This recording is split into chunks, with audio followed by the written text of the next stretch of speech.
we're back. Last time we were here, so let's just start this presentation up again. And hopefully it'll actually start up. Oh no. So, as I said, it's not actually named after Al Gore. It is named after somebody though. Muhammad al-Khwarizmi. I always pronounce his name. I don't know why I have such a trouble with pronouncing his name. It should be perfectly semi-roll off the tongue. Although I will say, because it got bastardized by the Latin, his name is actually not actually preserved as well as it should be. Uh, Al-Khwarizmi was just an all-round smart guy. Lived up to 850 AD. And is the inventor of both algebra and the algorithm. The algorithm is named after him, it's a bastardization of his name. Algebra is named after his book and was used until the 1600s in various European universities as the foundational textbook on what an algebra is. The man did so much incredible work for mathematics. It was quite an amazing person. There should be a link actually. I made a hot link for this particular thing, or if I need to put it back in. Uh, the algorithm named after him, the idea of an algorithm which is named after him, is because he's the first person to methodically break down big nasty problems, including with algebraic problems, into a series of methodical and repeatable steps. That is how you do solving squares and solving systems of linear equations and all these other things that he did. He, instead of this sort of intuition on how you do it, he formalized it so that anyone could just pick it up, follow that particular pattern, and get a result. That is huge. Words cannot state how important this person is to the history of humanity. Like Gutenberg Press is up there as well, but this guy is a pretty huge person in terms of just sheer impact. The idea is, why do you have to reinvent the wheel each time? Why don't I have a series of steps that I can methodically just do? What he could not have seen at the time is, what if I have a machine do that? So the Babbage machine predates the computer. That also does something very, very similar to it. The cotton gin, the cotton gin and the loom both use a series of instructions as well. Uh, there's a lot of inventions that come before the computer, all following this kind of approach. It was well established by that point in time.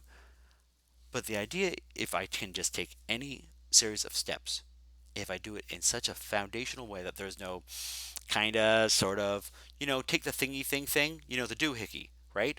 Plug it in, right? No. If it has to be painfully obvious, and you take a series of steps and you decompose it. So you break down a big problem into a series of step-by-step instructions to solve the problem. Those step-by-step instructions can repeat. They can have conditional. So like, if this is true, then do this. There's a bunch of things you can do with it. And if you take any big problem, you can always break it down to these small, little, minuscule things. That is what we're trying to develop.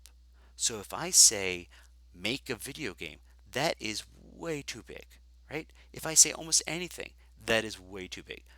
If I tell you to go, tell me how you take a shower, that would be, it's a weird example, but tell me how you take a shower.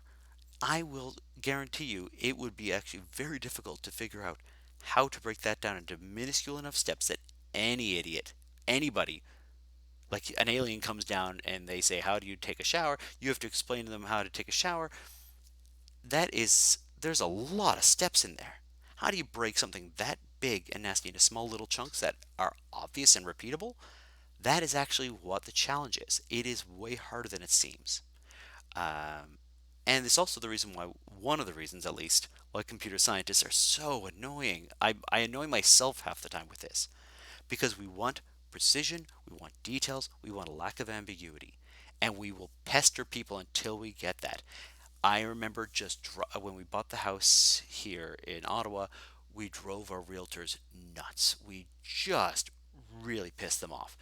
Maybe not as much as I thought, but I was feeling a bit bad, but it is who we are. My wife's a computer engineer, I'm a computer scientist, and we were going over every single possible worst case scenario all the various how to break down these big tests, and they were like, oh yeah, yeah, we'll just go with the flow, we'll just sort of figure it out at the time. Like, no, we want to know all the steps. We want to know that we didn't miss something. We want a step-by-step procedure on how to do the selling of the house. We want to break down very complex things into small little chunks. If you do not know how something works, you break it down more. That's what a good algorithm is. At no point in time should you ever get to a stage where you go, and I don't know how to do that. If you get to that stage, you can say, I will figure it out later, but you better figure it out later. It has to be completely unambiguous how you go from point A to point B. It is not, and we'll get something. And so, yeah, and sort of the opposite of how OC transport works. Oh, the line will come up some point in time. It'll work soonish. The price will be something, right? No, you have hard deadlines and you follow them. That's how computer scientists and programmers in general work. So the moral of the story here is algorithmic thinking requires patience. It requires a lightweight, informal way to design a design space or explore a design space, meaning you have to be willing to throw out your idea. I was going over designs in my visualization class, and one of my students was like, well, I don't have pen and paper, but I'm really good at using paint, so we're just going to do it all up in paint. I said, well, that's not going to work. And he's like, well, no, no, I'm just as good as in paint as I am writing. I said, well, I'll believe it when I see it. Fine.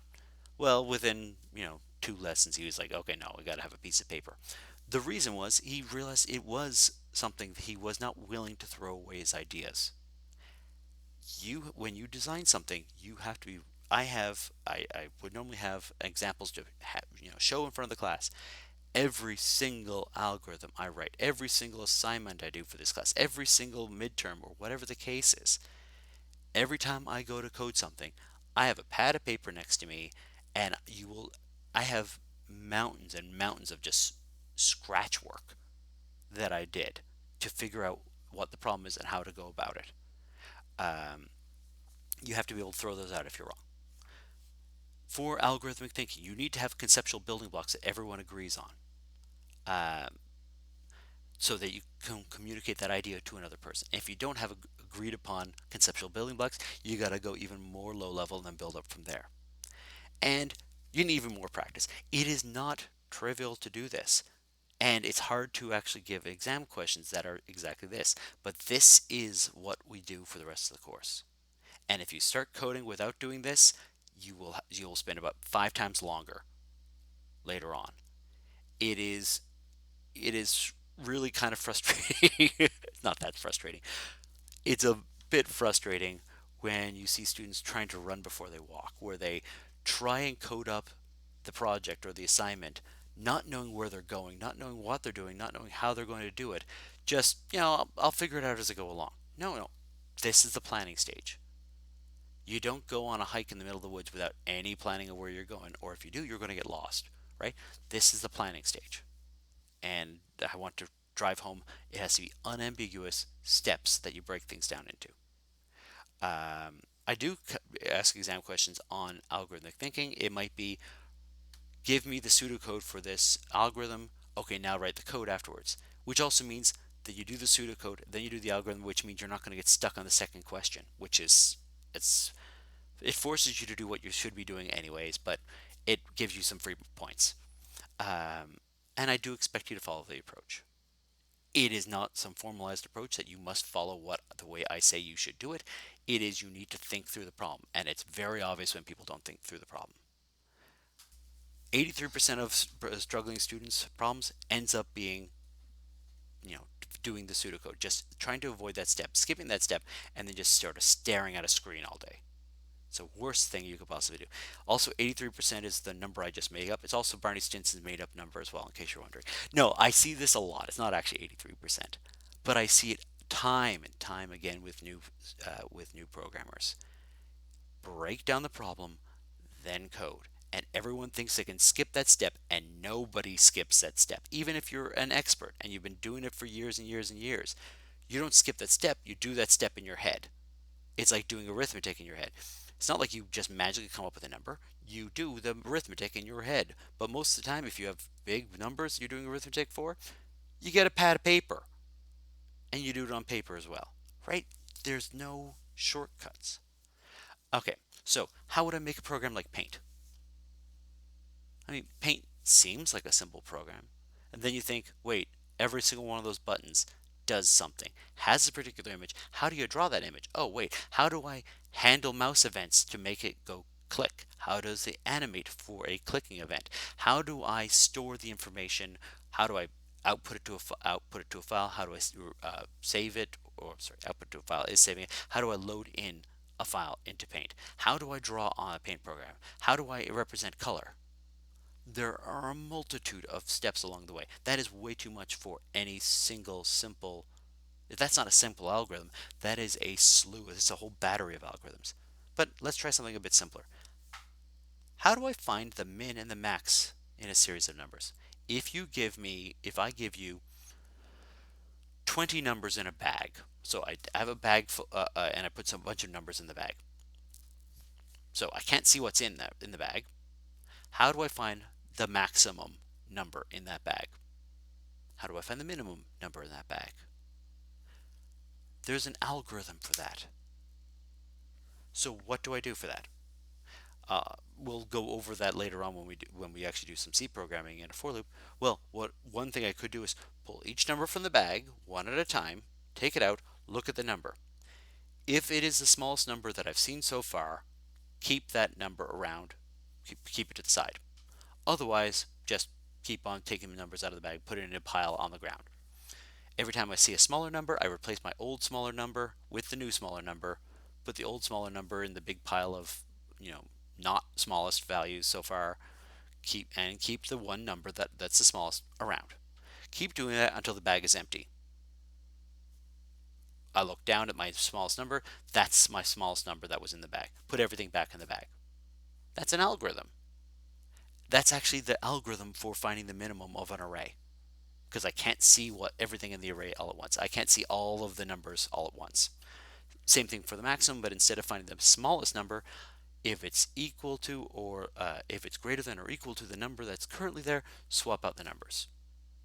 What if the bag, and now I should ask some other questions. What if the bag's empty to begin with? What if there's only one element to the bag? Does my algorithm still work there? What if there's 4,000 elements in the bag? Does my algorithm still work there? The act of doing an algorithm hopefully makes you think about these weird edge cases, these weird cases where you may not have thought about the problem, but that's why you do it in this informal way. How do I calculate the GPA from a series of students, right? The grade point average, you get a whole bunch of grade point averages from a whole bunch of students. How do I calculate their GPA, the average GPA, right? So I go through each student, take their GPA. I presumably would add it to some total that I have.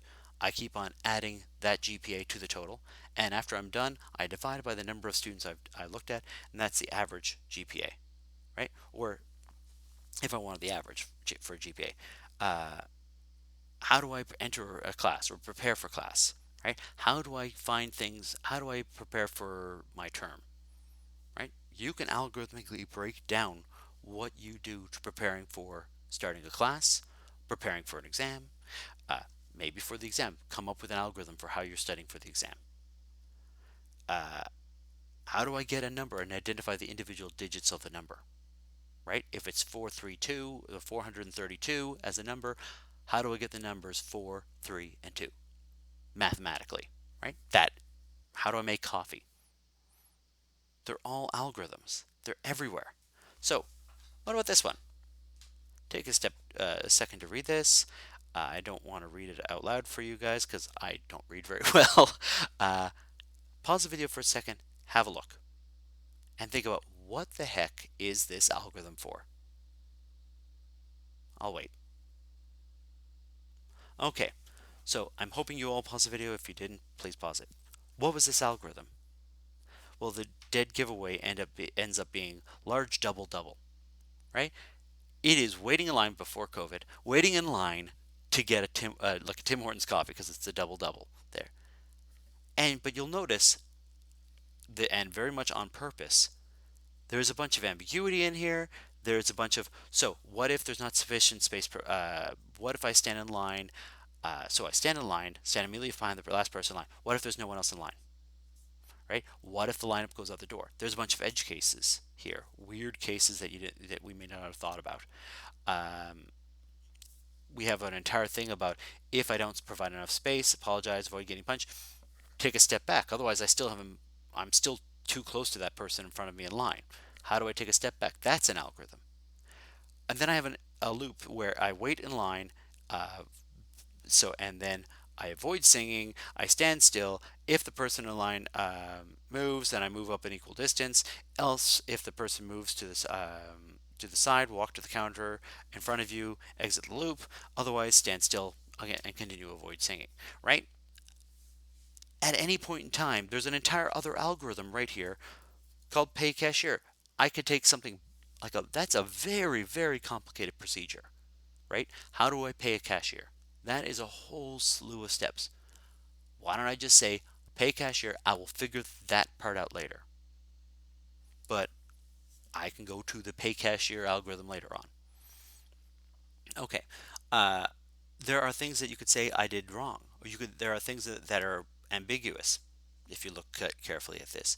There are parts of this where you might say, well, I would like more detail on this because it's not clear how you go about moving up a distance equal. How do you walk, right? At any point in time, your algorithm is supposed to be as unambiguous as you can make it while still being useful.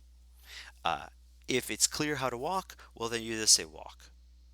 If you're saying, if you hear a large double double, say right here, what if somebody else's beverage was a large double double, right? How do you take the beverage from the server?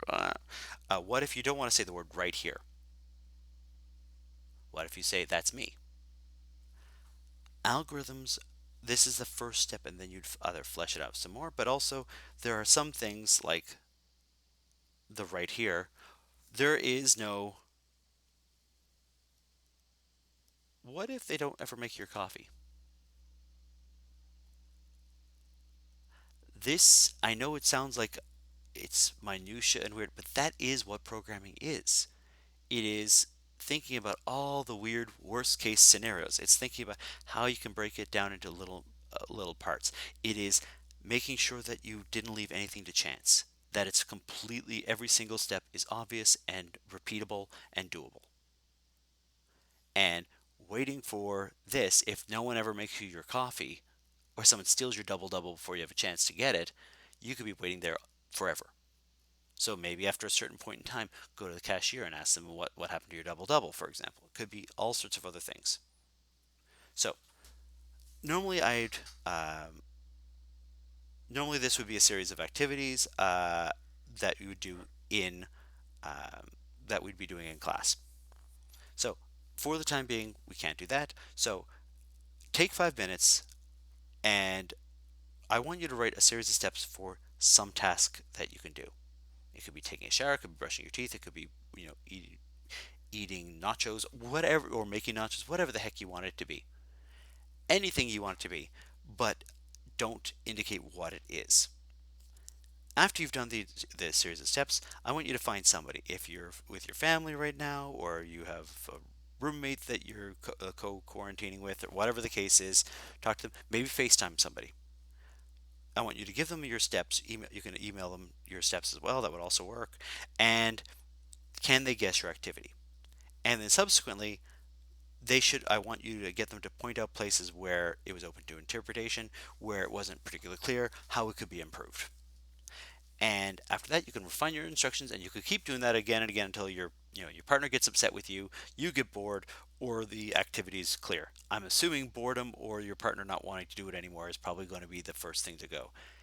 There's always more room for improvement on any given algorithm. Uh, and also, just letting you know, this slide itself is an algorithm, if you hadn't noticed. It is a series of step-by-step instructions, hopefully not that ambiguous, but there is some ambiguity in there that you are trying to follow those instructions, and we could improve it, like what do I do, how do I talk to someone? How do I email somebody? How do I? That's a whole bunch of algorithms on their own. Uh, what happens? I say repeat until you're bored or the instructions are clear. Is that the only? Are those the only stopping conditions for this? How do I make sure that I do eventually stop? Right? This is another algorithm. So take a second to do that, and we'll get back to this. But I want you to try to come up with an algorithm for this, because if you can do that with real life things, the computer science side of the programming side of things is going to be simple. All right. So we've paused. We've done the activity. We hopefully have been clear because I can actually ask for this on the exam. So it's a good idea to do it. The algorithm itself has to be a step-by-step procedure. It's a series of actions in a specific order. That the other part is this specific order that I'm going from top to bottom, step by step. It's implicitly top to bottom, but it doesn't have to be. It could be branching as well. Uh, it tells you what actions are executed and the order of execution. And we're going to be looking at pseudocode and flowcharts very, very soon. We've already looked somewhat at pseudocode already. That's what this thing is. A flowchart is going to be a visual representation of it. Uh, and what we're looking at is we're not really worried about learning to code. We're learning to, how to think about coding. Uh, we're learning how to code, not, you know, oh, a for loop is made this way. That's useless for you guys. Anyone can look up how the syntax works. Constantly forget more than I'm constantly forgetting syntax for a language, and God knows how many languages I've learned. The key is that your ability to think through, or how to think through the problem, that applies to any language you learn, whether you're learning JavaScript, Python, Java, C++, C, whatever, right? Any language you learn, if you learn how to think through the problem, it applies to all of those languages. The language is not the challenge. This is the challenging part. Uh, it is one of the most important objectives, of course. It's agnostic to the language, and quite frankly, that is why every single Google interview, but every single technical interview I've ever gone on, and I've gone on a lot of them, every single one of them for the best companies on the planet have done this. They have not asked for a particular language on how to do a for loop. They've not asked what the syntax for something is. Who cares? Nobody cares about that. The questions I get on Google interviews are, how would you make an algorithm for doing what was it called? A wobble sort, I think is what they call it. It was sorting it so that numbers went up and down from a list of numbers. Or how do I outline the silhouette of a city if I know only the heights of the buildings? Or crazy things. How many beach balls can you fit on a bus? Right? They want to see how you think through a problem. That is algorithmic thinking. So you can apply that anywhere else later on. It does come up. And just in case you thought I'm just making this up or that it's not as important as you think, yeah, every single tech company is doing this now because it's so critically important. Then they ask you, how do you test it and how fast the algorithm is. So there's a couple levels beyond this. But how do I break the problems into component parts? Let's take an example of making a ham sandwich. How do I make a ham sandwich? Well, I get the ham out of the fridge. Depending on if I want mayonnaise or mustard on the ham sandwich, I need to figure out if I want to put a pickle on the ham sandwich. I need to figure out where my bread is and get the two slices of bread out. Do I toast my bread? There's a bunch of different things along the way. Okay, what if I want to make a peanut butter and jelly sandwich? So if I wanted to make a peanut butter and jelly sandwich, getting the bread and preparing the bread might be identical to the ham sandwich, right? What I want to do is, there's one step above algorithmic thinking, and that is I want to be able to reuse some of these parts if I can. I want modular code. I want my algorithm for using the ATM, paying the cashier from the Tim Hortons example earlier, paying the cashier. If I go to a Home Depot or I go somewhere else, paying the cashier is the same in all of those cases, or it should be the same in all those cases. That's why it's so frustrating when it's not the same in all those cases, right? You go to some store and their debit card doesn't work the same way as everywhere else. You get pissed off. Why? Because you've learned the algorithm for how to pay for it at a Starbucks. Why are you doing it differently at this other store? So what I want is if I could take big problems and break it into chunks and those chunks can be reused modular, that's even better. It's efficiently lazy. I do it once the right way and I reuse it everywhere. And we'll be doing efficiently lazy code as well. They're called functions. We'll see those everywhere as well. Uh, and algorithms are everywhere. Oh, wait, including Legos. Here is a Lego creator. It's a 3-in-1, nice little boat with a yellow door. Oh, yeah. Oh, yeah. I guarantee you that's the same yellow door in both of those things. There's also a whole bunch of the brown walls are probably the same. I'm sure that yellow buoy is actually a toilet just recolored. Lego is successful for a darn good reason. They don't reproduce things. They don't make brand new little widgets everywhere. These little tiny pieces that we get from in a Lego set can get reused over and over and over again in radically different ways. The door is the same in both these cases. A lot of the structure of this Lego itself is the same in both of these cases. I think there's probably a paddle for both of these things as well. Uh, right? Both of these Lego sets take some fundamental building block and they use it in a different way. What we want is modular code that we can reuse parts wherever we want, that we're not reinventing the wheel all the time. We want to be lazy. And like, how do you do a Lego? You don't just, sort of take a bunch of pieces, throw them together any which way. They give you an algorithm for how to build a Lego.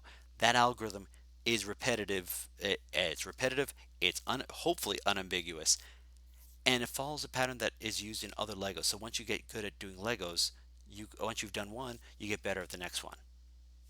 We're going to be seeing those repetitive things.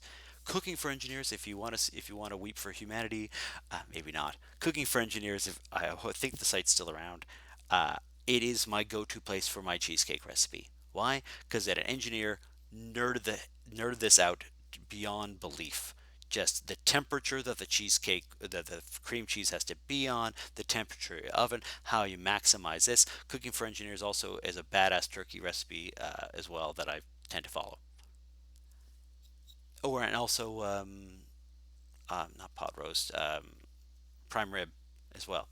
Right? There's a bunch of things where cooking is a classic example of following an algorithm, and you can get really hardcore on how much minutia you put in there. Uh, Here's some other things. How do I get dressed? How do I pay for OC Transpo? That screwed me up last year. Trying to find a way to pay for OC Transpo was just brutal, right?